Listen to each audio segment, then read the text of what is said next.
আসসালামু আলাইকুম রহমতুল্লাহ।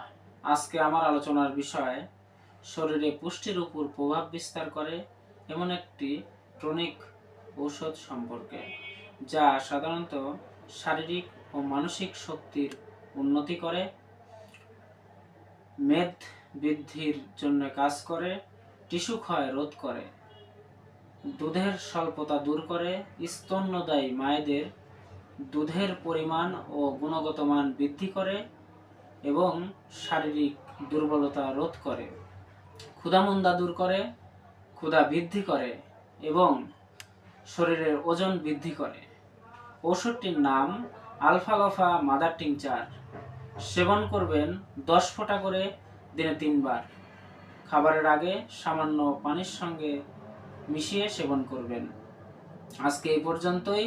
সকলের সুস্বাস্থ্য কামনা করে আমার এই ভিডিওটি শেষ করতেছি এবং যে যেখান থেকে দেখতেছেন সকলকেই আন্তরিক শুভেচ্ছা এবং অভিনন্দন এবং সালাম। আসসালামু আলাইকুম ওয়া রাহমাতুল্লাহ।